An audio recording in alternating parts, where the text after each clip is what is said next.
네, 3교시 시작합니다.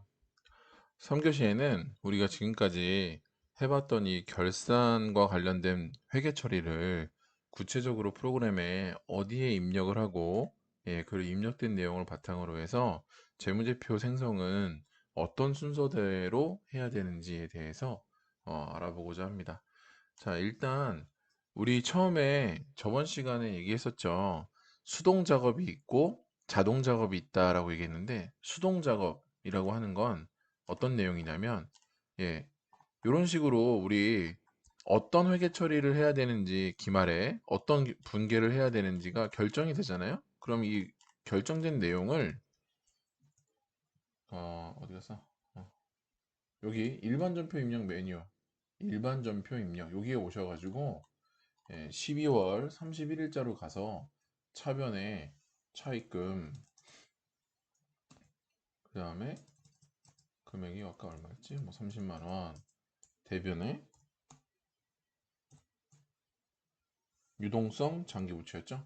유동성 장기부채 30만원. 자, 이런 식으로 입력을 해주시면 이게 바로 수동 작업이에요. 수동 작업 되셨죠? 쉽죠? 자, 그 다음에 자동 작업은 뭐냐?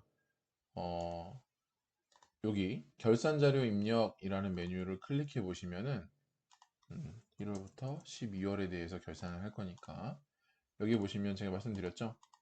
이렇게 연두색으로 표시되어 있는 이 칸들, 이 칸에다가 퇴직급여와 관련된 분계해야 될 금액만 적고 그 다음에 여기도 감가상각비와 관련돼서 건물이라는 것, 건물의 감가상각비로 계상해야 될 금액만 여기다가 입력을 하고 그 다음에 여기도 기말에 제품 재고가 얼마가 있는지를 확인한 다음에 여기다가 숫자만 입력을 쭉 이렇게 하면 다 하고 나서 그걸로 끝은 아니고 입력한 후에 여기 보시면 전표 추가라는 메뉴가 있어요.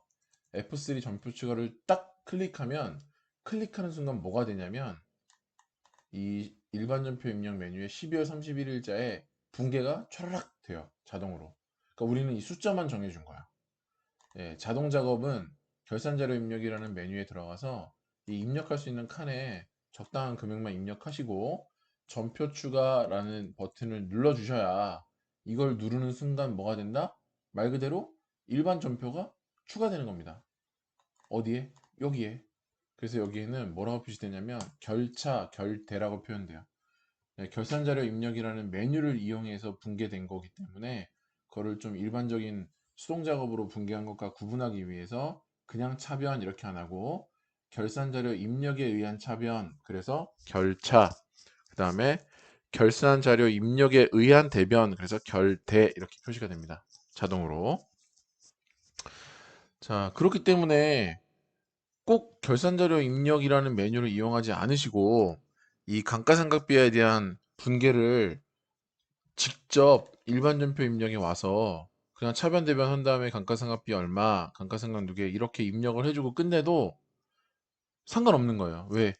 이 자동 작업은 결산자료 입력이라는 메뉴를 이용해서 결국에는 일반 전표 입력에 이 분계를 하기 위해서 얘를 좀 더 간편하게 편리하게 이용하는 것 뿐이기 때문에 꼭 이 메뉴를 이용하지 않더라도 그 분계에 자신이 있으면 12월 31일자에 가서 일반적 표명을 직접 입력해 주셔도 전혀 상관이 없겠습니다.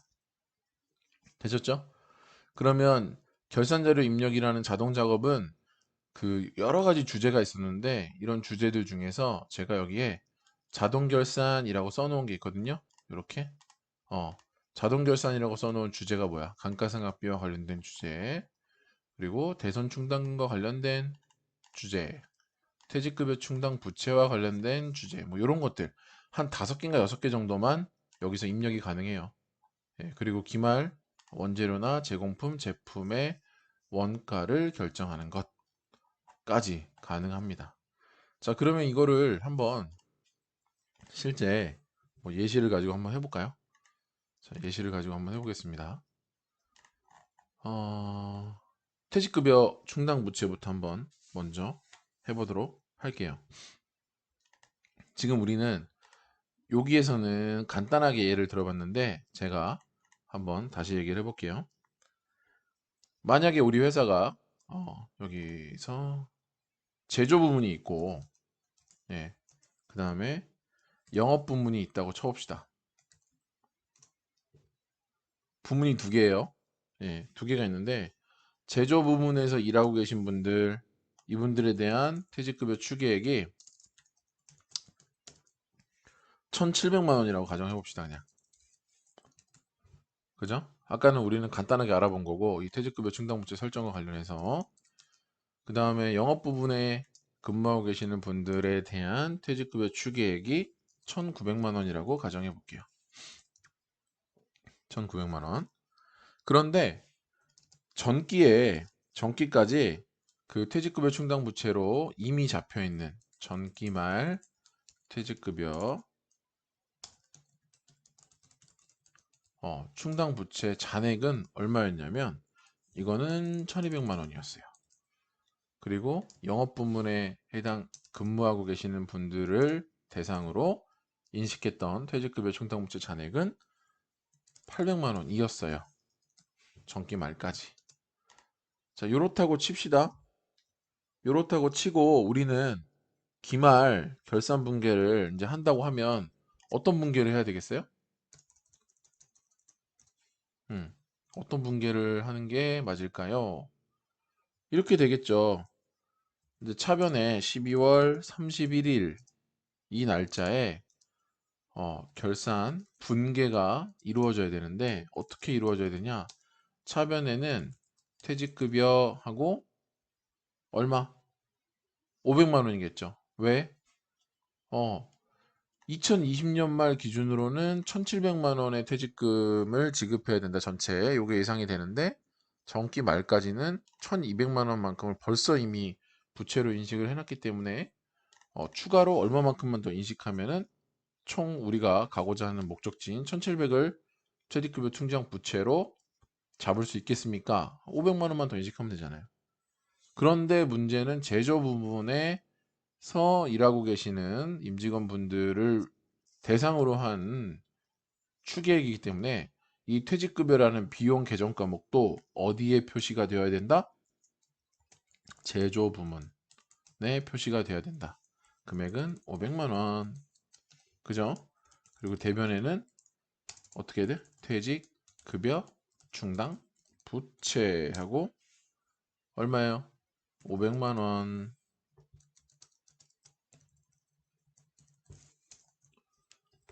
오케이. 그리고 또 해줘야 돼요. 뭘? 퇴직급여 영업부문. 요거는 어디에 표시돼야 될까요? 이 비용은 손익계산서에 표시돼야 되겠는데 1,900만 원이 예상되는데 전년도까지 800만 원을 이미 잡아놨으니 얼마? 1,100만 원만 더 잡아주면 되겠다. 네, 그리고 대변에는 똑같이 퇴직급여 충당부채 1,100인데 이게 비용으로 인식하는 퇴직급여는 어느 부문에서 일하시는 분들에 대한 퇴직급여냐에 따라서 재정원가 명세서로 가기도 하고 손익계산서로 가기도 하지만 회사 전체적인 퇴직급여 충당부채라는 부채는 영업부문이든 제조부문이든 구분하지 않고 하나로 관리하기 때문에 여기는 500만 원에 1,100만 원을 더한 1,600만 원으로 분계가 그냥 구분하지 않고 하셔도 되겠습니다. 자, 그러면 우리는 목표가 뭐라고요? 12월 31일자 일반전표 입력 메뉴라는 곳에 차변에는 이 내용이, 대변에는 이 내용이 추가로 더해져야 돼요. 그래야 우리는 결산을 잘 한 겁니다. 그런데 얘는 퇴직급여랑 관련된 결산 분계는 프로그램에서 마침 고맙게도 자동 입력이 가능하도록 만들어 놨어요. 그게 어디냐? 여기입니다. 결산자료 입력 이 메뉴로 가셔서 1월부터 12월에 대한 전체 결산을 하는 거니까 1월, 12월로 해 놓으시고요. 자, 여기서 잘 보면 어디로 내려가느냐? 어디로 내려가느냐? 어디로 내려가느냐? 딱 여기 보이세요? 네. 지금 여기 보시면은 여기 원재료비, 노무비, 경비 요 세 가지가 있는 여기가 뭐예요? 제조원가 명세서에 반영될 부분이죠. 여기 있는 내용들이. 근데 이 중에 보면 노무비 중에서 퇴직급여 전입액이라고 되어 있어요. 그죠? 퇴직급여 전입액 요 칸에다가 어디서 일하시는 분들? 영업 부문에서 아니 죄송해요. 제조 부문에서 일하고 계신 분들에 대한 이 결산분계랑 관련된 내용인 500만 원을 입력해 주는 겁니다. 어디다가? 여기다가 얼마? 500만 원 이렇게 입력해 주시면 돼요. 자, 그러면 입력하면 자동으로 여기에 노무비 합계가 올라갔죠. 자, 그리고 내려와서 쭉 내려가다 보면 이제 드디어 판매비와 관리비. 여기서부터는 손익계산서에 표시되는 내용이죠. 여기 보시면 퇴직급여 전입액이 똑같이 있습니다. 근데 얘는 손익계산서상에 표시되는 퇴직급여 계정 과목이에요. 여기도 금액을 얼마로 입력해주면 되냐면 영업 부문에서 일하시는 분들은 제조원가에 그분들에 대한 퇴직금이 굳이 포함될 필요 없이 바로 손익계산서상에 퇴직 비용으로 표시되면 되기 때문에 결산할 때도 1,100만 원을 여기다가 입력해줘요. 이렇게 되셨어요? 1,100만 원을 입력해줬습니다. 자, 이 상태에서 이제 우리가 한번 연습을 해볼게요. 어떻게 되는지. 그럼 이렇게 입력하면 끝이냐? 아니야, 아니야, 아니야. 이런 자동 작업 같은 경우에는 자동 작업이 가능한 결산 분계 주제인 퇴직급여 같은 경우에는 여기에 입력을 하고 나서 반드시 뭘 눌러라? 전표 추가를 눌러라. 눌러보겠습니다. 그럼 뭐라고 물어보냐면 결산 분계를 우리가 할 건데 결산 분계를 일반 전표에 추가하시겠습니까? 그럼요. 우리 이거 하려고 지금 하는 건데요. 결산 분계 하려고. 알겠습니다. 예 눌렀더니 자동 결산 분계가 완료되었습니다. 이렇게 나와요. 그리고 나서 우리는 어디로 가서 확인해야 돼? 일반 전표 입력 메뉴로 빨리 가야 돼요. 일반 전표 입력 메뉴에 이렇게 가보니까 12월 31일자로 가보겠습니다. 와우! 이게 뭐죠? 제가 아까 말씀드렸죠. 구분이 그냥 차변 대변이 아니라 뭐라고요? 결차, 결대라고 표시된다고 했죠. 얘네들은 이 분계가 지금 자동으로 된 거예요. 자동으로 됐는데 여기 보시면은 퇴직급여 같은 경우도 어떻게 돼 있어요? 퇴직급여 충당 부채가 대변에 1,100만 원 잡혔고 그 다음에 차변에 806 영업 손익계산서 영업부문 손익계산서에 표시된 퇴직급여가 1,100만 원. 그러니까 우리는 지금 방금 그 퇴직급여와 관련된 결산자료 입력 메뉴를 이용해서 최종적으로 우리가 해야 될 거는 바로 요거예요. 이 일반전표 입력이라는 메뉴에 어쨌든 12월 31일자에 이 차변 대변에 이런 분계가 왔었어야 되는 거야. 우리가 하고자 하는 게 이거였잖아요. 이거를 지금 처음부터 내가 806 퇴직급여 이렇게 입력해도 상관이 없어요. 괜찮습니다. 그런데 잘 모를 수 있으니까 이 프로그램이 알려주고 있는 거죠. 좀 편하게 하려면은 요 메뉴에 와서 여기다가 추가로 입력해야 되는 금액만 적어. 그러면 요것만 눌러주면 우리가 알아서 분개해 줄게. 이렇게 이해하셨죠? 좋습니다. 여기도 있죠. 여기 500만 원 퇴직급여 충당부채 이렇게 500만 원. 근데 보시면 나는 분명히 퇴직급여 충당부채에 대한 내용만 여기다 입력을 했는데 그리고 전표 추가를 눌렀는데 보시면 요거랑 요것만 분계가 돼야 될 것 같은데 수많은 분계들이 되어 있죠. 추가로. 이게 뭘까요? 얘는 뭐냐면요.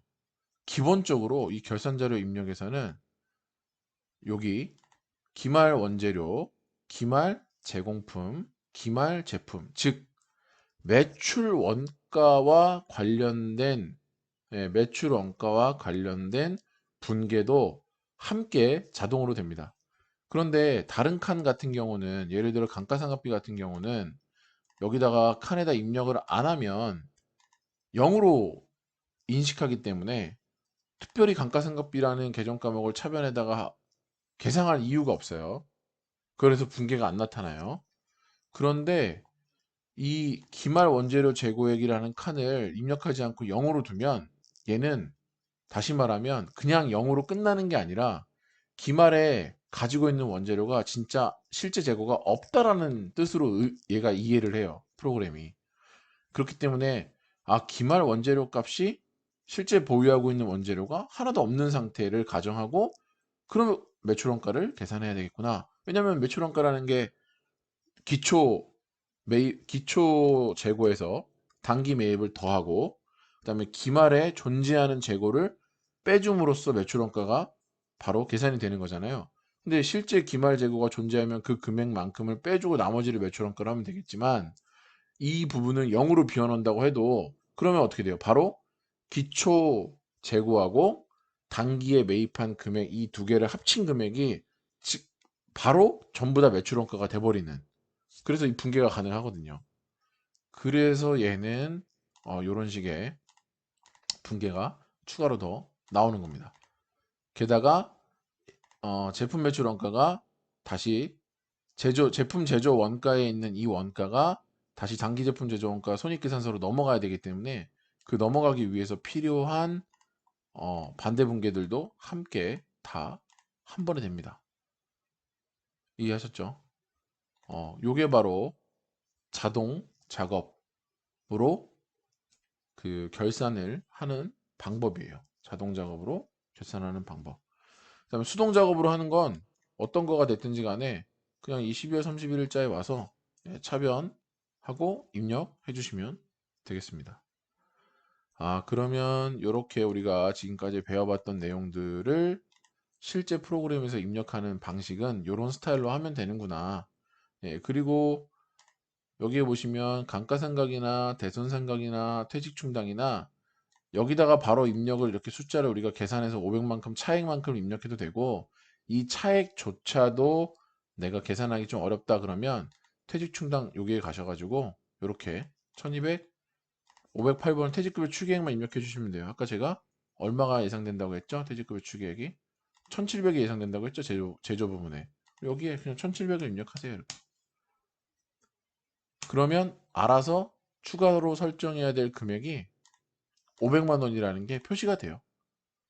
그죠? 알아서 500이 표시가 되고 여기도 퇴직급여 추계액이 얼마였냐면 1900이었잖아요. 영업부문도 800번대니까 영업부문이에요. 1900을 이렇게 입력해 주시면 알아서 추가로 설정해야 될 금액은 1100이다. 그리고 걔는 판매와 판매 및 관리비에 판관비에 표시가 된다. 반영이 된다. 이렇게. 그래서 요거를 이제 결산 반영을 여기서 눌러볼까요? 그러면 제가 이걸 지우고 한번 해볼게요. 그래야지 그 효과를 더 알 수 있으니까.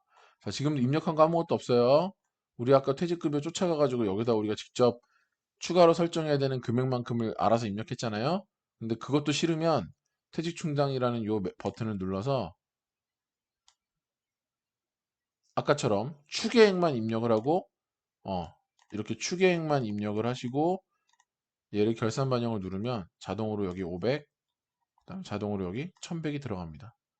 그러니까 여기에 들어갈 숫자마저도 요 상단에 있는 이 3개 정도의 추가적인 메뉴를 활용하시면 자동으로 계산을 해준다는 거. 대손 충당금도 마찬가지예요.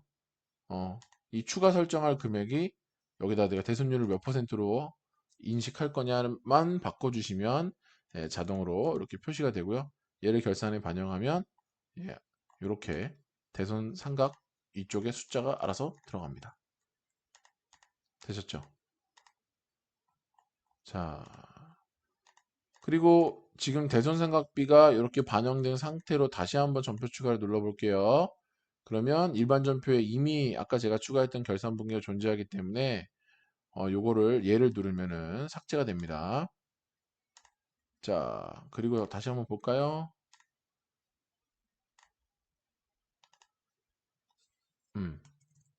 그럼 이번에는 대손삼각비와 관련된 분계도 되어 있다는 것을 확인하실 수 있죠?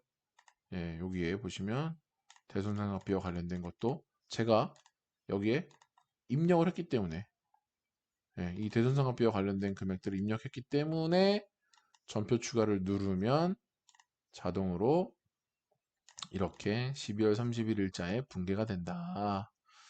요걸 아셔야 되고요. 그럼 이렇게 우리가 필요한 결산 분계를 다 마치고 나면 그 다음에 재무제표는 최종적으로 어떻게 생성을 하면 되느냐에 대한 얘기를 할 건데요. 여기다 쓰면서 좀 얘기를 할게요. 재무제표 생성은 결산 분계가 다 완료가 완벽하게 되고 나면요. 그 다음에 합계 잔액 시산표라는 걸 한번 열어서 합계 잔액 시산표라는 내용을 그 프로그램 메뉴를 열어서 뭘 하나 확인해야 되냐면 이 합계 잔액 시산표에서 보여지는 기말 재고 자산 금액들 있죠. 그 재고 자산에는 원재료도 있을 수 있고요. 원재료랑 제공품, 제품, 상품 모두 포함입니다.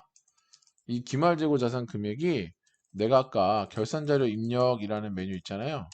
그 메뉴에 입력했던 숫자하고 일치하는지를 먼저 봐야 돼요. 일치해야 정상이에요. 그죠? 그래서 그게 만약에 일치한다고 하면 그 다음에 제조원가 명세서라는 메뉴를 클릭하셔가지고 단기 제품 제조 원가라는 요 항목에 대한 값이 산출이 되어 있어야 됩니다. 근데 요거는 합계잔액 시산표에 기말재고자산 금액이 제대로만 입력되어 있다고 하면은 자동으로 산출이 되니까 그냥 제조원가 명세서라는 그 메뉴를 클릭해서 12월 말일자로 한번 어, 조회만 해주시면 저 자동으로 산출이 됩니다.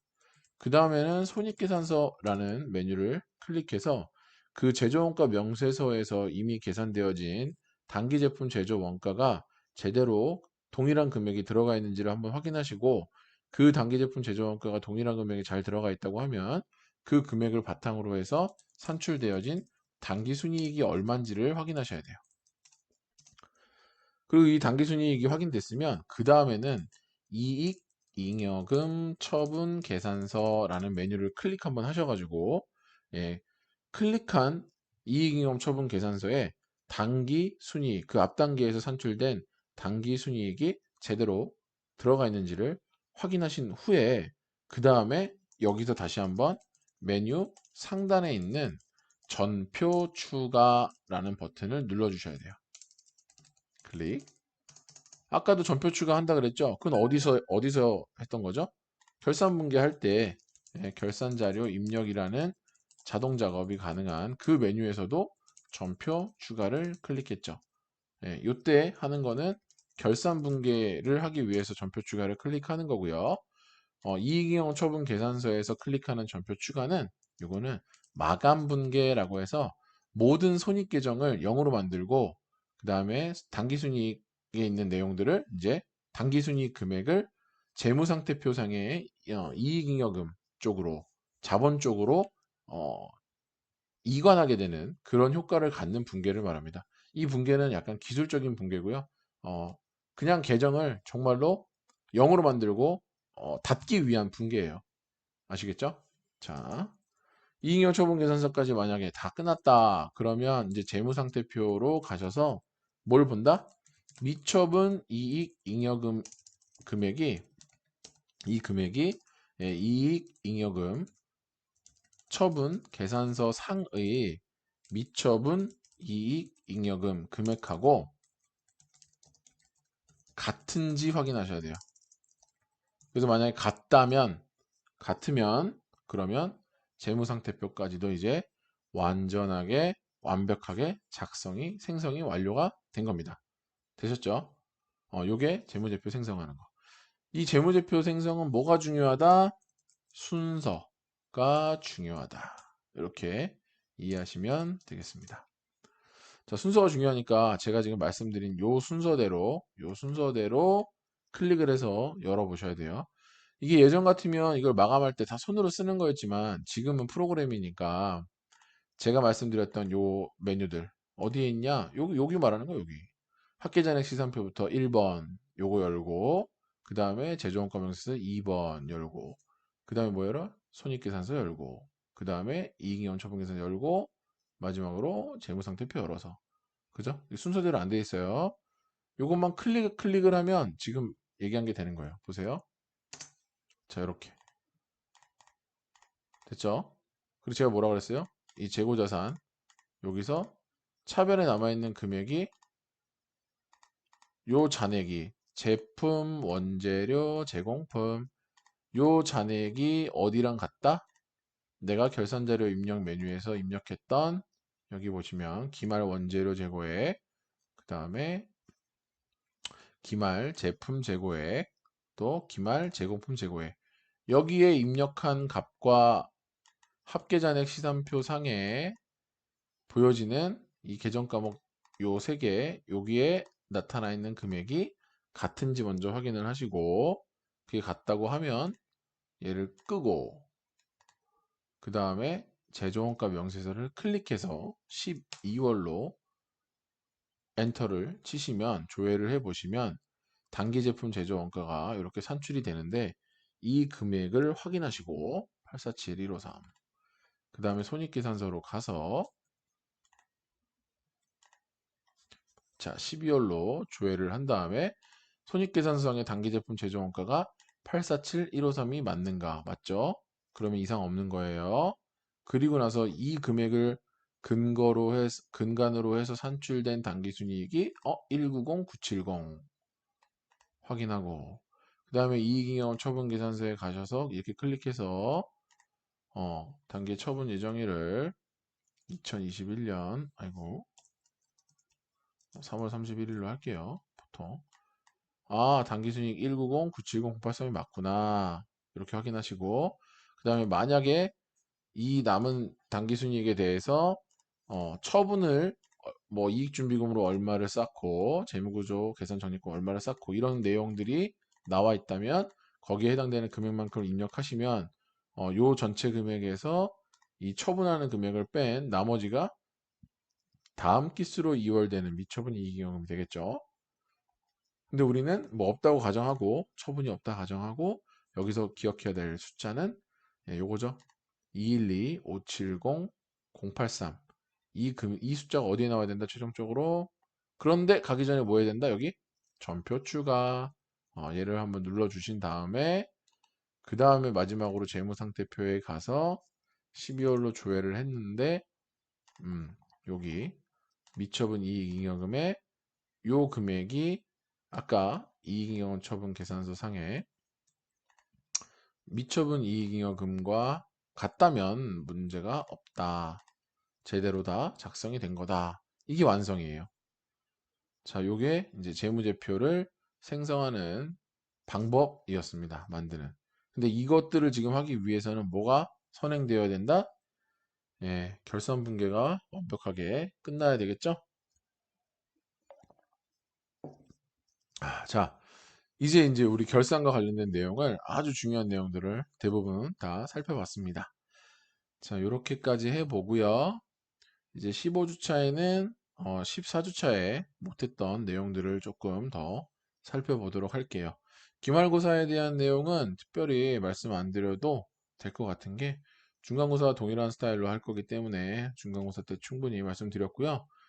뭐 물론 공지사항으로 명확하게 남기겠지만 기말고사 때는 그 시간을 엄수하는 게 중요할 것 같아요. 예. 제출하는 시간까지도 포함되어 있고 시험 시간에는 그죠? 그리고 모든 사람들이 다 정해진 시간 내에 제출하는 게 공정하기 때문에 누구는 다 못했어도 제출하는 시간을 고려해서 중간에 끊고 업로드 할 수도 있는 거예요, 누구나. 예, 그런데 시간까지 자기는 뭐 다 하고 나서 뭐 시스템 이상했다, 로그인이 안 됐다 이렇게 얘기하면 안 되니까 제가 아예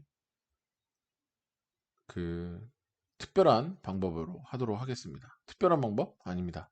하여튼 그 시간을 업로드하는 시간을 반드시 포함하셔야 되고요. 그리고 막판에 여러분들이 업로드를 한꺼번에 많이 하면 잘 안 되고 오류가 날 확률이 높다라는 거 반드시 감안하셔야 될 것 같아요. 그쵸? 자, 뭐 그 얘기는 공지사항을 통해서 자세히 하도록 하겠습니다. 일단 14주차 수업은 여기까지 하고요. 다시 우리 15주차도 수업 있습니다. 15주차에서 다시 만나요. 네, 수고하셨습니다.